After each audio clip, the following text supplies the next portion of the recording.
Aku selalu positif ngeliat anak muda. Sekarang itu semua ada di internet. Informasi ada. Jadi kalau orang tidak tahu di zaman internet ini, yang salah adalah dia tidak mau tahu. Gue sedang belajar sama siapapun. Yang muda pun belajar sama yang tua apalagi. Yang muda main ke atas. Yang atas jangan malu untuk bertanya yang di bawah. Karena orang tua kita berpengalaman. Kita sudah lebih dulu ada. Tapi kita juga perlu update dari anak muda. Pengaruh luar negeri itu kuat sekali. Dan itu tidak terjadi di usia dan generasi saya. Generasi di atas saya pun juga. Jadi banyak juru masak yang European minded. Padahal kita itu punya master chef. Dalam arti sesungguhnya. Lu tau lah dari dulu gue kan masak tuh kayak playground. Gue gak pernah merasa kerja.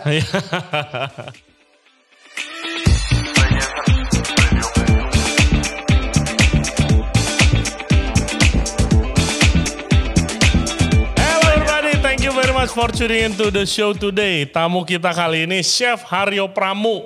Nah, dia datang ke podcast kita akan cerita-cerita soal perjalanan karir dia. Sekarang dia jadi R&D Food Director di beberapa perusahaan processing daging dan juga importir daging. Tapi sebelumnya kita tuh tahu Chef Haryo itu di TV, di acara Masak Keliling Indonesia Harmoni Alam yang seru-seru. Nah, perjalanannya dia itu gimana sih? Katanya dia pernah lama kerja di luar negeri. Bahkan dia itu belajar makanan Indonesia tapi bukan di Indonesia. Langsung saja dengerin podcastnya. Jangan lupa subscribe di Ray Jensen Radio, di YouTube, Spotify, Apple Podcast, Google Podcast, dan juga Anchor App. Follow Instagram kita Ray Jensen Radio dan juga di TikTok. And without further ado, please welcome Chef Haryo Pramu. Enjoy the show. Halo Chef Haryo, akhirnya kita ketemu lagi. Terima kasih udah nyempetin waktunya mampir ke Ray Jensen Radio, Chef. Gue juga terima kasih banget merhatiin Ray Jensen dari episode yang awal-awal. Waduh, terima kasih banyak. Lo udah bagus berjasa ngumpulin kita-kita nih. Terima kasih Chef, terima kasih. Saya senang melakukannya. Jadi guys, backstory dulu sedikit nih. Jadi kan seperti banyak chef-chef yang seumuran sama gue lah ya. Waktu kecil tuh nontonin Chef Haryo di TV. Di acara Harmoni Alam khususnya. Masak-masak di outdoor gitu. Terus suatu saat waktu gue balik dari Prancis. Mau mulai karir di Indonesia. Terus tiba-tiba ada... Tria dari majalah Femina waktu itu ngeliput gua, terus habis itu bilang gimana kalau lu ubah rumah lu jadi kafe, dia bilang. Terus gua undang nanti chef-chef dan juga jurnalis makanan dari Jakarta. Salah satunya Chef Haryo yang datang waktu itu. Wah, super nervous tapi super bangga juga Chef Haryo. 16 tahun yang lalu loh. Iya. Anak gua masih setahun. Iya, saya juga masih kurus banget saya. Aduh, saya senang banget ketemu lagi, Chef. Udah lama banget kita. Oke, Chef Haryo guys, sekarang itu lagi sibuk jadi R&D Food Director di Garindo Food. Itu processing daging ya. Iya. Dan juga Suri Nusantara Jaya itu importer daging. Nah, mulai dari kapan Chef mulai menyibukkan diri di perdagingan nih? Baru 2 bulan ini. Oh, baru 2 bulan. Baru 2 bulan ini. Oke, itu tanggung jawabnya apa aja sih? Tanggung jawab yang jelas R&D ya, Research and Development. Research and Development itu bagaimana membuat produk turunan dari sapi. Dari daging. Dari daging lah pokoknya. Kan proses meat biasanya kita cuma tahu apa sih, bakso sama sosis. Bakso, sosis, salami, ya, nugget, beef patties. Oke, you enjoy doing it? Oh, I love it. Iya. Lu tau lah dari dulu gue kan masak tuh kayak playground. Gue gak pernah merasa kerja. Gue gak pernah merasa kerja, itu yang bikin gue spiritnya. Tapi kalau misalnya pabrik skalanya beda kali ya. Dan juga ya, jadi seru. Kerja di pabrik itu adalah kita sebagai juru masak. Bahasa dapur kita ditranslate ke dalam bahasa industri. Oke, contoh. Jadi misalnya satu siung bawang putih. Pernah dengar gak ada liquid tapi bawang putih? Belum. Nah itu dia tuh, keren. Iya. Jadi kita masak untuk 10 orang, pabrik menggandakan menjadi 5.000 orang. 5.000 orang, itu juga bukan yang besar kali kalau bukan 10.000 gitu kan. Tontonan jadi, mainnya. Bahasanya tuh bahasa yang jadi aku kerjanya bareng ini teknologi pangan. Mahasiswa teknologi pangan, dan itu menarik sekali. Iya, betul sih. New playground buat gue. Setuju. Saya waktu itu sempat dapat proyek begituan yang berhubungan dengan pabrik. Bahasanya beda, saya nggak ngerti. Iya. Gitu kan. Saya pengen kayak bawang putih, ya dia belum tentu pakai bawang putih, tapi dia nyari chemical compoundnya yang sama bawang putih. Iya. Gitu Dan kan? ada ternyata gue baru tahu di liquid bawang putih itu baik powder atau liquid itu ada 3 tingkatan. Tiga Yang ekonomis, yang medium dan yang bagus. Iya, menarik sih Chef. Saya waktu itu sempat juga demo di kayak kayak FHI gitu, kayak exhibition, dan pameran. bahkan travel oil bisa dibuat. Nah itu dia travel oil ya bisa dibuat. Iya, waktu itu vanilla. Ya. Saya disuruh bikin kayak produk, terus habis itu pakai vanilla.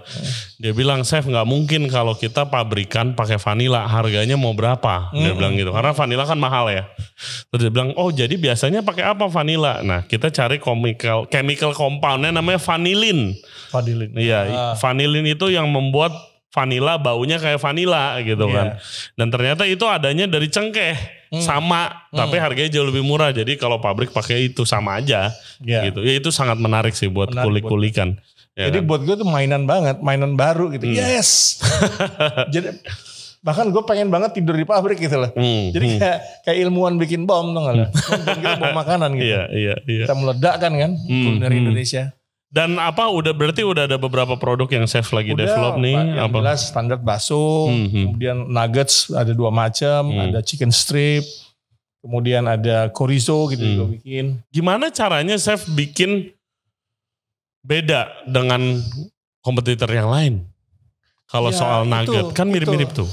Kemampuan kita. Jadi bagaimana kita meyakinkan bahwa kalau kita menjual barang yang berkualitas, bahan daging yang bagus, maka akan menjadi nugget yang bagus. Di situ juga ada packaging. Iya. Sangat penting. Kalau di supermarket tuh atau minimarket lu cuma punya sepersekian detik supaya diingat kan produk lu. 3 detik. 3 detik hanya untuk dipahami itu apa. Nah, itu ada studinya sendiri. Dan saya juga karena punya background seni rupa juga saya ngerjain itu.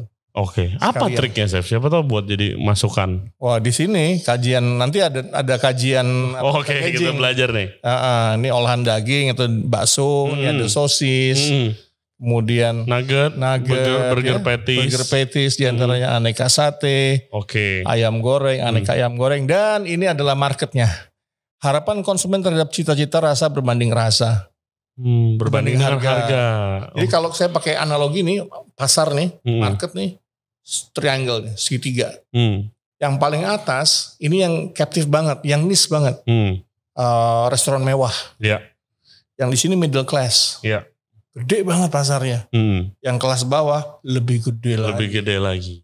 Jadi yang lebih murah. Aku baru tahu kenapa ada nugget yang murahan, ada sosis yang murahan. Karena ada di sini nih pasarnya. Dan itu masyarakat Indonesia. Iya, paling banyak di situ. Yes. Tapi kami main di mana? Kami main di sini. Di tengah. Karena aku berpikir bahwa daging ini aku akan berikan buat keluarga dan anak-anakku. Jadi saya tidak pakai daging-daging yang dicampur-campur tulang atau Iya. Nah terus balik lagi ke packaging tadi. Itu strateginya apa? Dalam waktu 3 detik harus lihat. Kadang nggak sampai 3 detik loh, lewat aja gitu. Kita nggak usah pakai teori ya. Jadi gini. Saya pernah dulu kerja di pabrik kaos malah. Saya tahu sadar soal desain. Pabrik kaos di Bandung gitu. Ada Mickey Mouse. Tapi kenapa saya nanya sama engkonya si kokohnya si yang punya pabrik itu. Kok Mickey Mouse kok telinganya ungu, bajunya kok pink gitu. Kan bukannya Mickey Mouse telinganya hitam. Celananya merah kan. Ya kayak di Disneyland lah. Terus dia jawabnya apa? Masyarakat bawah sih nggak penting. Yang penting harganya murah. Nah oleh karena itu packaging bakso untuk kelas menengah bawah itu yang sablon aja, yang satu warna, yang kepala kerbau. Yang bening aja plastik ada logonya. Aja. Bisa dipejet-pejet, terus tidak dingin, jadi terkesan dia fresh daily. Kemudian bisa dipegang-pegang, dikenyal-kenyal gitu, terus dikasih kepala kerbau. Diferensiasinya apa? Kalau yang ada di pasaran kanan, saya bikin yang sebelah kiri. Gitu. Jadi memang ada itu namanya ATM ya, amati, tiru, dan modifikasi. Kalau kita lihat ada contohnya bumbu dapur di pasar. Kok bendanya begitu ya, hampir sama ya. Tapi mereknya Sari Jaya, yang sebelah sini Sari Rasa, yang sebelah sini Sari Roti. Apa gitulah. Hampir mirip. Ya itu memang sengaja disamarkan supaya bendanya sama nih, Iya. cuma mereknya memang begitu. Iya, ada ilmunya dan strateginya juga ya. Ada. Iya, kalau saya tuh terakhir nyari tepung sagu, Chef. Kan dulu kalau kita taunya sagu tani. Iya. Iya kan, kalau sekarang ada sagu tani, sagu merek Pak Tani, sagu apa, dan semuanya sama logonya petani gitu. Dia mungkin salah satu contohnya kali. Salah satu contohnya begitu. Nih ya, kajian desain. Oke. Kajian desain, definisi kemana? Packaging itu harus dapat dimengerti dalam waktu kurang dari 3 detik. Oke. Nih, ini Jensen di sini nih, Ray Jensen. Atas nih. Atas Orang niche. kaya mapan berpendidikan. Amin. Ya, sifatnya sadar estetika desain, sadar kualitas makanan dan harga tidak menjadi masalah. Oke. Nah, yang tengah nih, mulai sadar estetika, mulai peduli dengan kualitas makanan, hygiene dan sanitasi, mengharapkan harga yang terjangkau. Nah, ini kelas sosial bawah nih, menengah bawah. Sifatnya apa? Yang penting enak, murah dan banyak. Oh, itu banyak banget tuh. Tidak peduli estetika dan desain. Oke, ya tergantung kelasnya. Ini kelas atas sih begini nih. Contoh kemasan suka ini. Nih. Ya, dari warna, font itu juga font. ya. Nah, ini kelas menengah nih. Oke, yang terang-terang. Terang-terang. Nah, ini kelas bawah nih. Oke, ya ini yang bening doang nih di pasar-pasar. Studi desainnya begini, gitu coy. Oh, iya, menarik ya, seru, buat dipelajari ya. Seru. Iya. Dan ini pasti banyak terpakai ilmu ini ya kalau processing pabrikan seperti Chef Haryo sekarang kan. Jadi hari ini saya misalnya ngeriset beef patties untuk burger gitu. Gimana caranya bisa bikin beef patties dengan HPP 1000 perak gitu. Iya, bukan enak doang. Iya, kalau enak doang mah gampang banget. Iya. Bisa dimakan, bertanggung jawab. Iya. Tapi kita juga bikin beef patties yang harganya 8.000 sampai 10.000 HPP-nya. Iya. Bisa nggak? Bisa. Itu untuk target market yang lebih atas lagi. Betul. Oke, menarik. Nah, Chef, kita tarik mundur dulu nih, Chef. Chef itu berdasarkan research kita, katanya dulu pernah sekolah perhotelan terus di DO katanya. Enggak, itu salah. Hoax kan ya. Hoax tuh udah klarifikasi kan. Selesai. Sekolah di Akademi Pariwisata Trisakti dulu. Oke. Angkatan 94, 10 dan 9. Wah, jebolan Trisakti, hebat-hebat. Tria juga tuh. Iya, semuanya makanya keren-keren. Iya. Oh, jadi selesai tuh ya, sampai lulus. Oke. Nah, terus Chef itu pernah kerja di luar negeri, itu gimana ceritanya? Mulai dari mana, Chef? Jadi dulu kepengen sekolah di luar negeri gak punya duit. Akhirnya nyari beasiswa. Kalau zaman dulu kan internet kan masih awal-awal ya, jadi koresponden itu kita 2 minggu tulis surat, kirim ke sana, nyampe, baru dibales 2 minggu kemudian. Prosesnya gimana, Chef? Tulis surat kirim ke Netherlands, Belanda. Ke siapa yang di Netherlands? Kalau ya, pada ke restoran.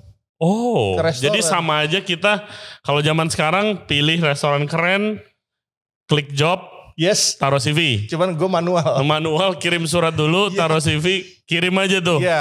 Wow. Gitu. Terus aku punya teman sana, namanya Dede, udah duluan kan. Dek, tolong jualin nama gue ke ownernya. Gimana caranya? Akhirnya sebelum saya berangkat, saya sudah diminta, pihak Belanda telepon dulu. Saya minta murid yang namanya Haryo. Wow. Untuk saya tempatkan di Amsterdam, Belanda. Yes, dapat gue di Amsterdam. Restoran apa? Indrapura. Restoran Indonesia. Indrapura. Dan di sana gue senang banget karena saya merasa tergampar. Karena saya dulu I was overseas minded. Saya sangat seperti biasa chef muda, Chef. Iya. Indonesia kurang gaul ya. Kurang gaul gitu. Iya. Sampai di sana ada chef yang nanya, "Kamu dari mana?" "Ik ben uit Indonesia." Saya dari Indonesia. Bisa makan Indonesia. Saya gelagapan, Ray. Rendang iya bisa. Sate iya bisa. Terus gue pulang dari situ gue mikir, saya orang Indonesia, kenapa saya gelagapan jawaban makanan Indonesia kan? Betul. Akhirnya disitulah saya belajar tentang makanan Indonesia di Belanda. Saya membuka buku di bawah bendera revolusinya Soekarno. Jadi di buku itu dikatakan kamu harus menjadi orang Indonesia dan kamu akan mengerti betapa besar Indonesia ketika kamu sudah di luar negeri. Betul. Dan di sana ada Rijk Museum. Rijk itu adalah kekayaan, museum kekayaan Belanda yang dengan bangganya mendeklar itu adalah hasil rampokan. Iya. hasil Waktu perdagangan zaman VOC jajah. Oh VOC. di sebuah kapal mewah. Di situ saya melihat rempah, cengkeh, kayu, biji besi, timah, emas. Semuanya dari Indo. Semuanya dari Indonesia. Di situ saya terbakar. Saya belajar sama Tante Paula. Tante Paula itu orang Manado yang ngajarin saya bikin rendang. Belanda nih? Di Belanda, betul.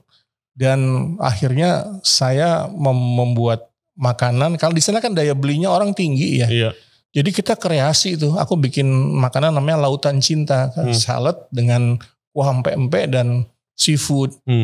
Kemudian aku bikin es krim dengan rasa mawar, sereh, dan bawang putih.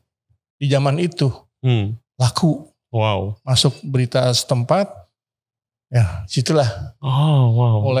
Mulai senang dengan apa pemberitaan dan eksplorasi. Jadi chef itu belajar makanan Indonesia tapi bukan di Indonesia. Bukan di Indonesia. Wow, unik. Karena saya benar-benar bagus di Prancis, di European, di Italian. Guru saya Mario De Carlini dari Toscana. Ayo deh lawan Italian, mau yang otentik seperti apa gitu pada zaman itu kan. Tapi ternyata di Belanda banyak yang bisa Italian food. Iya. Yang nggak ada spesialnya gitu jadi kan. Jadi gue gak keren di sana. Lo kalau mau keren jadi orang Indonesia. Betul. Iya sama dulu saya waktu zaman kerja di luar negeri. Ditanya ya saya lulus sekolah langsung ke sana. Ke Prancis, kerja di Prancis. Ditanya makanan Indonesia saya gak. Ada apa lagi Ray selain nasi goreng. Lu bisa bikin apa lagi. Bingung gue. Dan ada rasa malu juga gitu loh. Kayak itu secara gak sadar emang kita kejajah secara budaya. Kita nonton Popeye dari kecil, kita nonton SpongeBob, Burger. Akhirnya alam bawah sadar kita mengatakan bahwa makanan yang kita bisa adalah burger dan sejenisnya. Nah dari situ apa chef fokus nih makanan Indonesia kalau bisa? Enggak, jadi aku pakai teori Disneyland aja. Aku punya teori sendiri. Orang Amerika ke Indonesia nggak akan ke Disneyland, dia akan lihat Borobudur. Betul. Kalau orang Indonesia ke LA dia pasti ngeliat Disneyland bukan untuk Borobudur. Jadi buat saya kalau kalian mau buka makanan asing di Indonesia ya baik-baik aja. Mau buka makanan Indonesia di luar negeri ya bagus. Oh bagus banget. Ya kan? Buka di Indonesia juga bagus. Jadi tidak harus idealis tapi kita realistis aja. Pasar yang butuh apa sih? Kalau emang sekarang sukanya Korean ya let's do Korean gitu lah. Nah lagi apa? Habis kerja di situ berapa lama? Wah pindah-pindah. Saya sempat di Hilton Schiphol Amsterdam. Kemudian toko jadi, kemudian saya sempat jadi asisten eksekutif chef di El Nino Tapas Bar Amsterdam. Jadi asisten eksekutif chef termuda waktu itu umurku masih 23. Spanish. Tapi sekali lagi karena saya senang R&D, jadi Spanishnya Albondiga itu saya bikin apa? Semur bola daging. Dan mereka suka gitu. Terus abis dari Belanda, apakah pulang? Gimana harmoni alam terjadi? Harmoni alam terjadi karena waktu itu dari Belanda, aku masih kepingin melihat dunia. Ya Allah, aku belum selesai, aku masih ingin melihat dunia. Cari beasiswa lagi. Ini hari muda ini gratisan nih mentalnya. Mental gratisan, nyari beasiswa, dapat kan, pulang ke Indonesia nggak bilang ibu kan. Terus tiba-tiba Bu saya pulang, saya cium tanah gitu. Seneng lah ya. Udah gitu baru seminggu di Indonesia di Jakarta udah diteleponin dari Florida. Haryo kamu diterima di Amerika di Registry Resort. Kapan mau berangkat? Duit dari mana kan? Gak ada kan, habis kan. Di Belanda gue nonton konser Santana, Gwar, Stevie Vai. Gue seneng musik kan. Jadi gue dari konser ke konser musik itu. Di Melkweg di Amsterdam.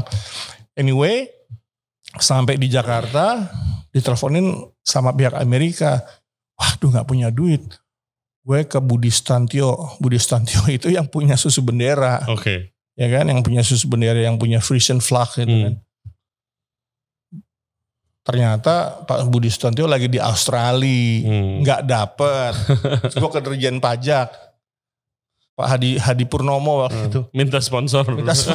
Om gue berangkat ya om. Pinjem dulu kayak apa gimana kan gitu ya. Gak ketemu juga. Akhirnya kakak saya yang tertua menikah. Dapat angpau 10 juta. Dek katanya mau ke Amerika ya. Nih deh 10 juta aku angpau ini buat kamu.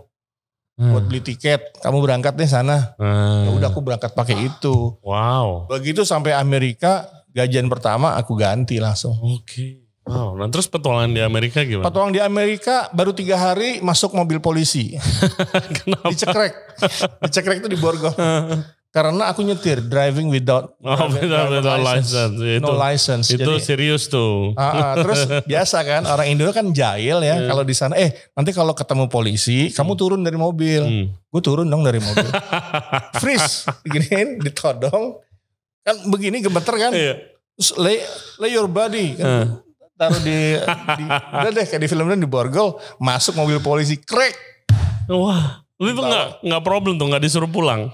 Waktu itu bahasa Inggris gue masih yes no kan. Gue legal dong, surat gue lengkap, social security punya kan. SIM doang yang nggak punya. Pokoknya yang gue denger, ini polisi rasis nih, fuck fake aja ngomongnya kan.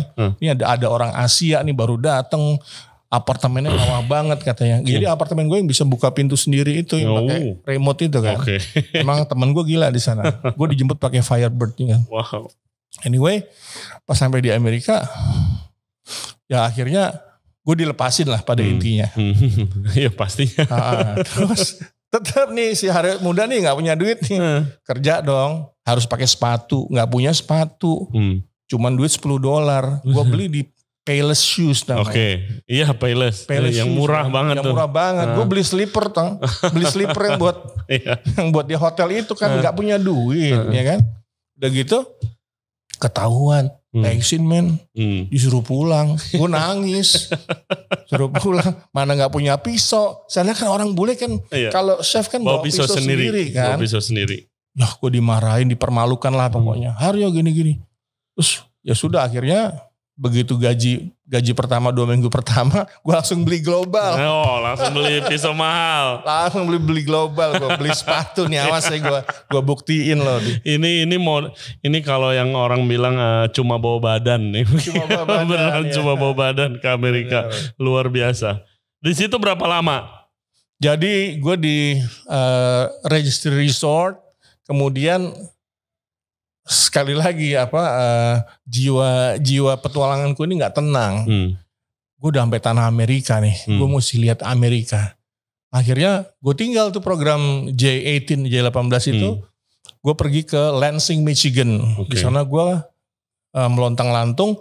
Gue kerja di Flaming Walk. Lalu habis dari Flaming Walk, aku lupa Flaming Walk. Gara-garanya di Lansing, Michigan itu kriminalnya tinggi banget. Gue ngelihat mayat di tong sampah, terus serem kan? Udahlah, gue akhirnya ke Denver, Colorado. Di Denver, Colorado itu aku kerja di Hyatt Denver Metro sebagai chef de party. Berarti emang dari dulu emang demen bertualang ya? Emang aku demen berpetualang dari dulu. Iya, demen adventure. Makanya pas banget bisa dapat kayak acara seperti Harmoni Alam gitu. Kayak udah emang harus begitu. Iya emang jalannya. Itu acara gimana, Chef? Oke, jadi gue singkat aja, begitu di Amerika, terus gue masih bergejolak lagi, gue pindah ke London, Ontario, Kanada. Nyebrang gue lewat Lake of Michigan, bawa Harley. Jadi mobil sewa, belakangnya mobil Harley, gue masukin dalam. Wah ya, free spirited banget lu Chef Haryo muda ya. Nih tato gue di kanan. Kalau orang zaman dulu tato di luar baju itu pemberontak. Iya. Nah, pulang kan dari Kanada. Di Kanada, Ray, gue dapat izin tinggal, izin kerja, izin sekolah. Kenapa pulang kalau gitu? Kenapa pulang? Gue kedinginan. Gue gak kuat di sana. Gue kedinginan, terus sayang gue gak punya pacar, gak nikah waktu itu ya, belum nikah. Akhirnya gue pulang, sekali lagi jobless dan gak punya duit. Gue casting dong. Ada saudara gue namanya Novi, dia tuh orang entertainment music gitu kan. Udah lo casting aja di Trans TV. Apaan casting? Di TV, coba TV. Aduh belum pernah. Akhirnya kesasar gue di Dorces Show. Syuting pertama gue di Dorces Show bro. Ngapain? Idul Adha, live lagi. Live cooking. Live cooking. Kan? Terus ya udah live. Hari itu gue nggak bisa tidur karena besok harus tampil depan TV dan harus bicara. Akhirnya ya udah the show must go on. Gue cuman afirmasi gue kuat banget. Gue pengen audiens ketawa. Gue ngebayangin ketawa, bener ketawa. Bah, gitu. Di situ pengalaman gue manggung, didengerin, ditonton. Dan habis itu almarhum Dorce bilang, produser, nih ada chef baru nih, namanya Haryo nih, tolongin dia ya bikinin acara gitu. Wow. Habis itu lepas dari Dorce Show, terus gue di SCTV, gue belum kenal kontrak, ada satu PH bikinin gue kontrak, 12 episode di SCTV, dan gue belum paham kontrak dong. Suatu hari di episode ke-6 apa ke-7 gitu. Ini acara apa nih? Acara masak doang? Ada satu hari spesial nama masakannya. Oke. Nama acaranya. Itu satu angkatan sama Olga tuh. Oke. Udah gitu, gue belum baca kontrak. Akhirnya peralatan gue kan banyak tuh masak tuh. Gue diturunin di jalan. Jadi gue tidak klausul kontrak tidak melihat ada antar jemput. Tidak termasuk. Jadi karena itu tidak termasuk, barang-barang gue habis syuting itu banyak banget, pinggir jalan gue diturunin. Buset. Sama produser itu. Sadis. Sadis. Iya. Bego masih pemula banget kan waktu itu. Ya udah dari situ akhirnya mulai ada Jak TV habis itu. Jak TV, Rin Marinka. Saya bertemu dia di sana. Rin itu menggantikan teman saya yang keluar. Oke. Jadi saya dulu di Jak TV, lalu Rin Marinka di Jak TV itu. Udah kita buat acara namanya Sendok Garpu, berapa episode. Di situ aku mulai naik, habis itu baru Harmoni Alam. Oke. Harmoni Alam aku bilang gini sama produsernya, kalau saya masak dengan peralatan mapan di televisi, saya akan jadi Rodi Khairuddin kedua atau Bara yang ketiga. Iya, jadi mirip lah ya. Jadi mirip gitu. Gue pengen diferensiasi apa tuh? I like adventure. Saya suka adventure. Saya suka petualangan. Gimana kalau saya mau pakai belati? Saya mau pakai pisaunya marinir. Saya mau pakai korek api dan brengosan. Gue bilang. So why not? Kayak gimana tuh? Pokoknya gini. Lakukan. No plan. Get lost and no plan. And have fun. Gitu. Itu gue get lost and have fun. Iya. Hilanglah di muka bumi ini dan bersenang-senanglah dengan alam semesta.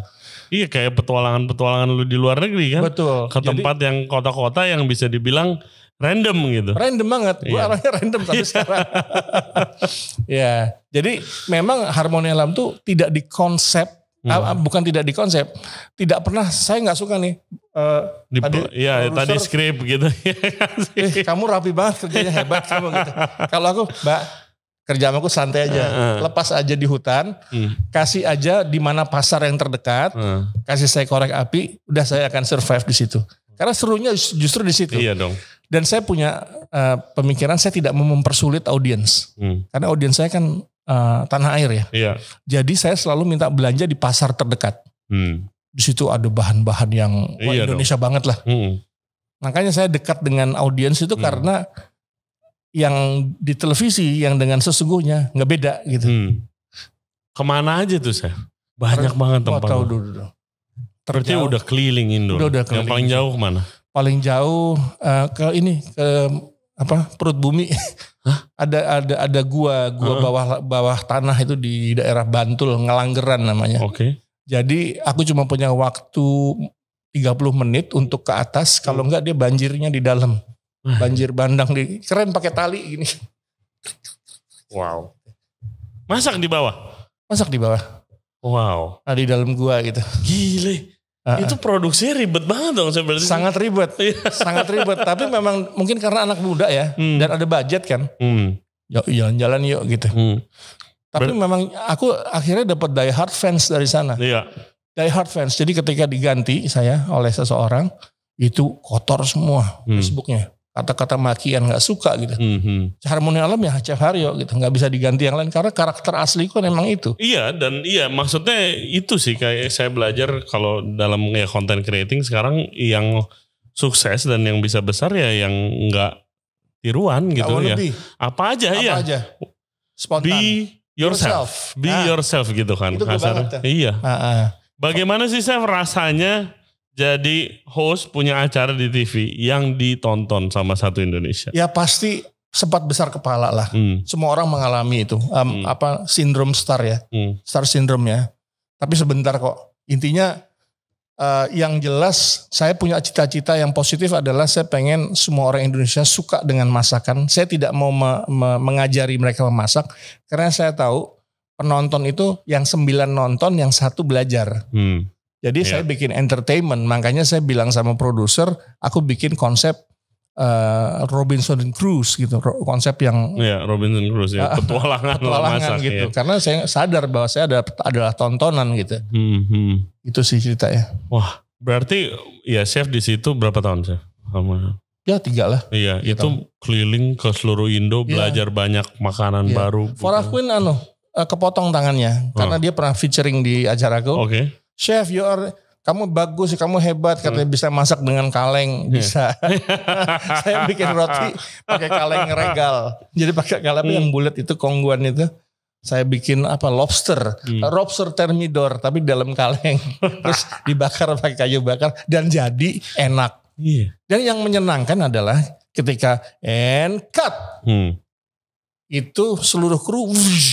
Langsung pada makan. Foto-fotonya ada semua. Ya nanti kita kasih lihat juga fotonya. Iya, saya sering nonton. Nenek saya yang ngajarin masak juga nonton terus Harmoni Alam. Makanya happy banget waktu itu chef mampir ke rumah. Chef jorok katanya. Orang bilang gitu. Karena ya gitu, ideku kan emang entertainment. Aku punya anak kecil dulu, punya anak masih setahun, punya kaos kaki. Terus kaos kaki itu buat aku isi kopi dan buat kopi saring. Ini kaos kaki anak gue di depan TV nasional. Tuh orang pada marah-marah kan. Ini chef gila, chef jorok. Chef ini biarin. Lu nonton kan gitu. Iya sih, dan seru. Saya mau nanya chef, kenapa waktu itu chef datang ke rumah saya? You don't have to do that. Why? Kenapa? Senang karena aku senang dengan orang-orang baru dan gue senang belajar sama siapapun, yang muda pun belajar, sama yang tua apalagi. Iya. Aku senang dengan. Saya kaget gila. Chef ini serius nanti ada yang mau datang tuh Chef Haryo Pramu. Hah? Seriusan? Iya. Dia bilang mau datang ke sini. Ya mau lah. Iya siapa gua gitu kan kasarnya gitu kan. Ya lu Ray Johnson Haryo muda kan. Iya. Jadi buat gue menyenangkan berteman, diundang ke sini gue senang. Thank you chef, thank you. Nah dari chef berpetualang tadi cerita belajar makanan Indo tapi di Belanda mulainya. Terus petualang keliling Indonesia pasti lihat budaya macam-macam makanannya juga. Selama karir chef lihat gak ada perubahan gak sih kayak behavior chef-chef nih atau orang-orang terhadap makanan Indonesia? Ya gini, nama juga berproses ya. Kalau itu terjadi di semua skena. Coba gue ngomong skena nih, karena gue ngeband juga kan. Jadi skena itu adalah scene. Di mana terjadi kalau aku bilang, sorry kalau kepanjangan mungkin udah umur nih, agak mikir. Pengaruh luar negeri itu kuat sekali. Dan itu tidak terjadi di usia dan generasi saya. Generasi di atas saya pun juga. Jadi banyak juru masak yang European minded, juru masak Indonesia terutama ya. Padahal kita itu punya master chef dalam arti sesungguhnya kayak Yujum, Gudeg, ya, kemudian ahli-ahli masak Indonesia lah. Betul. Tanpa akademisi, tapi mereka jago banget masaknya. Sangat. Master gitu ya. Ya kalau mau belajar makanan daerah kan nggak ke restoran. Iya, betul. Pasti ke rumah siapa? Ke rumah siapa? Ke rumah ibu kita. Iya, ke rumah gitu kan? Biasanya hampir 100% ibu-ibu. Iya. Kalau mau belajar masak gitu kan. Dan semakin dewasa saya semakin sadar, oh ternyata ini adalah kerja politik dari negara-negara berpengaruh untuk menjajah mental kita supaya kita kelupa keindonesiaan kita. Akhirnya menjadi European minded, overseas minded, menjadi Korean minded. Bahkan semakin dewasa saya baca buku Korean Wave, Hallyu Wave yang bercerita tentang bahwa Korean Wave atau K-pop itu bukan kerja budaya tapi kerja politik. Kerja politik iya buat influence. Betul. Jadi video klip musik yang hura-hura itu di situ ada industri kecantikan, ada industri alat musik, ada mobil, ada operasi plastik. Wow, di dalam K-pop. ini kerja politik gitu. Dan juga makanan, Chef. Kan kalau misalnya lihat film yang kayak film-film semua saya perhatiin, kita nggak ngomongin yang food documentary ya. Food documentary Korea banyak banget. Tapi yang film sinetron aja selalu scene makanannya ada. Itu yang membuat ciwi-ciwi kita sedang makanan Korea. Terus habis itu jadinya import kimchi, import saus-sausan gitu kan ujung-ujungnya. Di zaman kita, di zaman saya Popeye makan burger. Di zaman kamu SpongeBob. Ada apa tuh burger juga kan. Krabby Patty makan terus burger. Pernah ada film Ratatouille. Iya, makan Prancis. Itu orang Perancis membuat propaganda supaya mereka tidak tergilas oleh Asian food, Asian, ya gitulah. And intinya perang pemikiran. Iya. Perang Dan budaya. Kayak kalau sekarang bilangnya tuh, dulu saya belajar terms kedaulatan pangan. Kedaulatan pangan. Iya, waktu itu saya di Perancis, waktu itu ada demo gede-gedean dari penggerak F&B, dia menolak, jadi rencana McD sama Starbucks tuh, mau buka cabang banyak banget di Paris. Itu ditolak sama warganya. Soalnya kalau misalnya itu bisa nanti makanan lokalnya nggak ada yang makan, bahkan terlupa orang. Gitu. Betul, itu betul sekali. Jadi ya dilakukan Jepang itu benar, proteksi budaya. Jepangnya tradisinya jalan, budaya asingnya pun juga jalan. Kalau saya lihat di Bali bisa kok. Bali yang tradisional bisa jalan. Yang asing juga yang jalan gitu. Gila, belajar banyak banget ya. Jadi kamu akan melihat bahwa negaramu ini indah ketika kita sudah di luar negeri. Indah banget. Betul. Gue pernah tidur di bed di tempat tidur yang terbuat dari vanila asli di Toraja.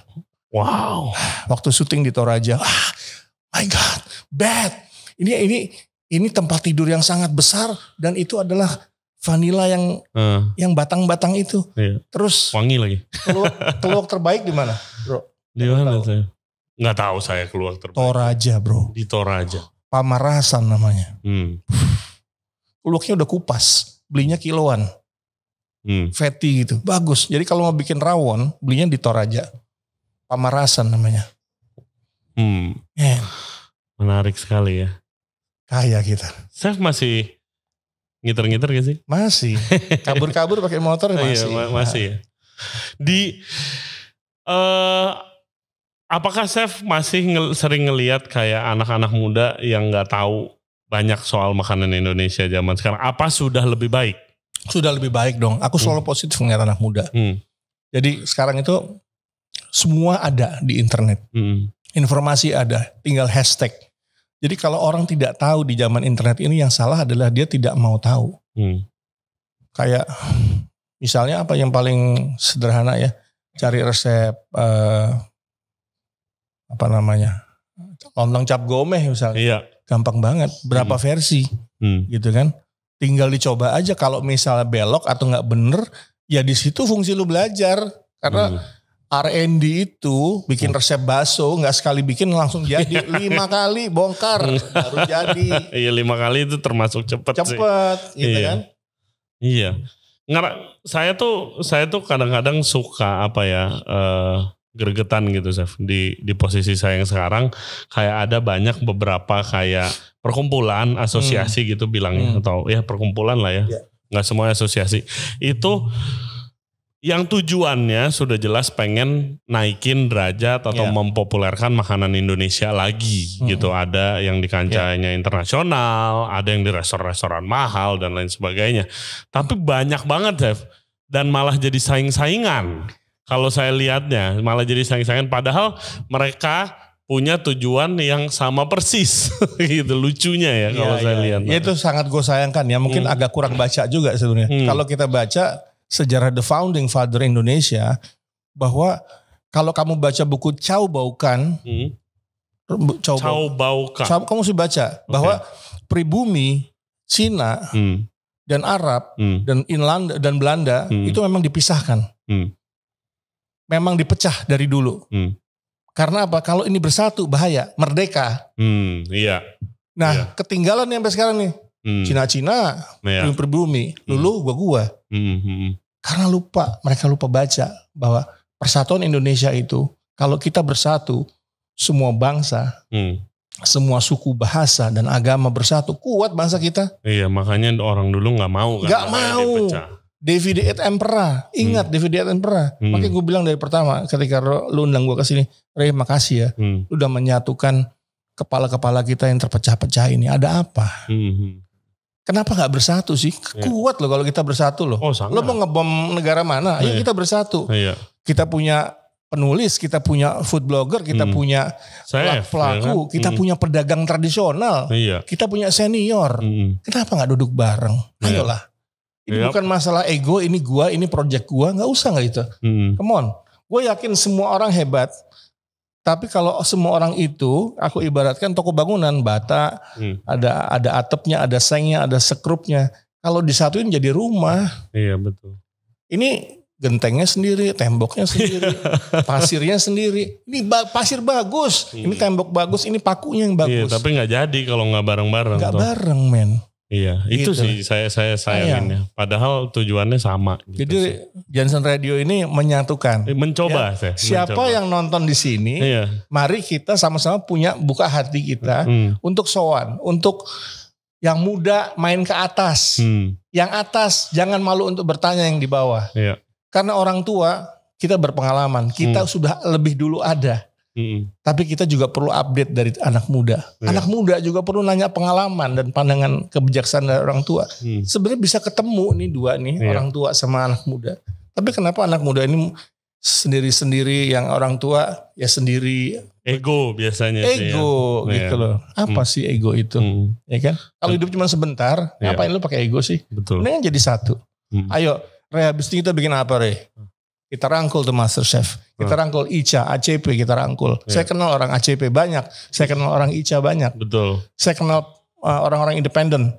Saya kenal orang-orang yang sudah terkubur, hampir terkubur. Dan dia ahli sejarah yang habis ini bakal tampil di sini. Iya. Itu saya lihatnya waktu itu ada contoh sih, Chef. Denmark dan Skandinavia gitu. Sekarang kan udah bisa dibilang kayak contohnya Denmark. Itu kayak jadi kapital restoran fine dining, itu semua makanan ada di sana. Ya kan?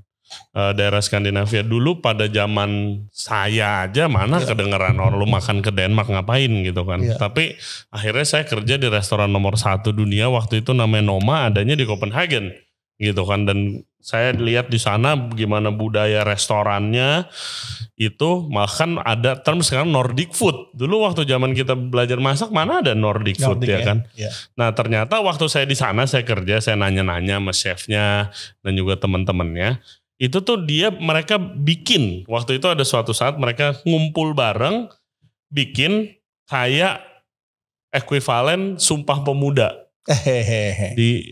Kalau di Indonesia itu perjanjian antar penggerak F&B, bukan restoran aja, tapi ada yang filmmaker, ada yang food content creator, writer, semuanya. Nama perjanjiannya itu namanya Nordic Manifesto namanya. Bisa cari di Google. Dan mereka semua komit apapun proyek atau restoran atau bisnis in the future yang mereka bergerak di bidang makanan itu, mereka berjanji akan mengutamakan barang lokal dan konsep makan lokal. Yang khususnya bahannya hanya boleh dari area Skandinavia. Keren. Makanya itu restoran nomor 1 dunia, dia nggak pakai olive oil, dia nggak pakai truffle, gitu. Dan itu berkelanjutan, komit ya sampai seperti sekarang. Saya tuh mikir bisa gak ya di Indonesia seperti itu? Harus gitu bisa. Kan. Apalagi ngeliat yang muda-muda nih, kayak siapa ya? Bobon Santoso, Wilgos tuh gue suka. Wilgos tuh. Bagus tuh. Iya. Banyak sih yang bagus, banyak. Kita satukan, Chef. Nanti satukan, ayo kita satukan. Terakhir, Chef, next plan apa nih? Next project, Chef? Next plan, gue akan pensiun kalau gue udah mati. Gue belum ada pensiun gue. Gue masih terus belajar. Dan gue masih terus belajar sama orang muda. Harus update dong. Oke, Chef, sebelum kita tutup podcastnya, ini ada Q&A dari follower dan listener Legends Radio buat Chef Haryo nih. Beberapa pertanyaan. Nomor 1 @Dea-Eca7. Chef, hal apa yang harus kita yakinin untuk memulai karir di dapur dari bawah seperti steward? Itu hal yang mungkin di era di mana pendidikan kuliner seringkali menjadi syarat untuk jadi dunia dapur profesional. Masih bisa gak sih, Chef? Mulai karir dari steward gitu. Kamu mesti baca berita saya di detik.com. Dari tukang cuci sampai jadi chef terkenal di Amerika. Ada beritanya. Iya. Kemudian ini resepnya, we are what we think. Kalau kamu berpikir besar, kamu akan besar. Iya. Kalau kamu berpikir bisa masak, kamu akan bisa. Kalau kamu berpikir kita akan baik di karir atau bagus di karir kita, kita akan bisa seperti itu. Kalau kita berpikir minder atau kita tidak percaya diri, kita akan terbentuk seperti itu. Jadi hati-hati dengan pikiran. Iya, mindset, guys. Setuju banget. Kesedihan itu, kemarahan, semua itu mindset. Ya gue lulus sekolah masak mulai juga jadi steward. Gitu. Emang steward ya entry level kalau yang skillnya belum mumpuni gitu. Tapi kalau misalnya bisa berkembang cepat, ya naiknya cepat juga. Chefnya kan nggak buta gitu. Ya. Oke, thank you. Pertanyaan berikutnya, @blackpepper. Tips dan triks menjadi sosok R&D. Oh, kayaknya dia chef R&D juga nih, Chef Haryo. Tips dan triks untuk menjadi sosok R&D yang megang lebih dari satu perusahaan. Gimana fokusnya kali ya? Banyak baca, banyak bergaul, banyak nanya kalau nggak ngerti. Ya jangan malu bertanya. Jangan malu bertanya, jangan gengsi, jangan merasa ketinggian. Pengalamannya banyak, terus merasa tahu semua. Nggak bisa. Manusia nggak ada yang bisa tahu semua. Setuju. Ya kan? Ada Google kok. Oke, pertanyaan ketiga dari @Imam Jamaluddin. Mengapa Chef Haryo mau tampil di akun gosip tentang perseteruan antara food vlogger? Apakah antara chef yang punya resto tidak boleh mereview makanan dari resto lain? Boleh-boleh. Boleh-boleh aja. Boleh-boleh aja. Cuman gak usah pakai kata-kata kasar dan tidak usah menyebarkan. Kalau orang Minang dulu bilang, kalau baik beritahu kami. Kalau tidak baik, kalau baik beritahu masyarakat. Kalau tidak baik beritahu kami. Nah, itu setuju banget tuh. Iya. Kalau nggak enak, ngomonglah ke kami. Iya, ngomong ke restorannya. Ada chefnya, ada restoran manager. Sekarang restoran-restoran punya GRO, Guest Relation Officer, yang tugasnya ngomong sama tamu. Gue pernah makan bento di Plaza Senayan 750.000 Pas dibuka bentonya keluar kecoa Jerman 10 terbang. Itu manajernya nangis-nangis. Bilang, mau gemeter. Tenang. Saya orang hotel juga. Saya ngerti situasi ini. Karena memang drainase di sana jelek. Kan? Iya. Jadi masalah alam, masalah lingkungan. Bukan salah kamu, udah sabar. Gak apa-apa. Amit. Ampun itu. Wah itu sih udah di ujung tanduk itu manajer itu. My God. Tapi bener saya gak marah karena saya ngerti bagaimana mau bagus drainase dipompa ke atas. Iya. Harusnya kan drainase dipompa dibuang ke bawah dong. Nah tapi kan itu yang kalau misalnya tidak punya pengalaman di dunia profesional dapur, hal-hal seperti itu nggak. Makanya perlunya tepos liro. Kalau orang Jawa itu tepos liro. Apa? Tepos liro itu apa sih? Tepas lira apa sih Bu? Apa ya? Hah? Tenggang rasa tepos liro. Oke, iya sih. Pertanyaan terakhir dari @Tasya NST. Chef, perkicenan duniawi itu ramah gak sih sama seorang perempuan budaya di dapur yang sekarang? Yang sekarang sangat ramah. Sangat ramah kalau zaman saya dulu saya pernah berantem sama manajer saya karena manajer saya pegang pantatnya perempuan di situ. Di spank gitu kan. Kalau sekarang sih udah selesai kayak gitu. Udah nggak ada. Udah nggak ada. Iya. Zaman dulu. Tapi di pabrik-pabrik masih ada itu. Di pabrik-pabrik itu masih ada saya lihat. Nah, kalau ketemu saya udah ribut itu pasti. Iya. Ya zaman sekarang kalau di dunia kitchen profesional lebih friendly, bukannya dicocokin untuk perempuan ya, tapi emang kayak kekerasannya, kata-kata kasarnya sudah jauh berkurang. Kalau enggak, soalnya susah nyari staff, nggak ada yang mau kerja di kitchen. Iya. Oke, Chef Haryo, thank you banget atas waktunya. Semoga sukses dan sehat terus. Nanti kapan-kapan kita ngobrol-ngobrol lagi, Chef. Oke, gue main ke tempat lu ya. Iya. Cepet ya, namanya apa? Bura-bura namanya. Bura-bura. Ya, nanti kita nongkrong di situ. Guys, thank you banget buat yang udah nonton dan yang udah dengerin podcast kita sama Chef Haryo. Jangan lupa subscribe di Ray Jensen Radio, di YouTube, Spotify, Apple Podcast, Google Podcast, dan juga Anchor App. Follow Instagramnya Chef Haryo yang belum, bisa diskusi sama dia soal apapun. Karir, tips dan trik, mungkin apa tentang makanan Indonesia, atau mau adventure bareng Chef Haryo, terserah. And as always guys, we'll see you next time. Bye-bye. Bye-bye.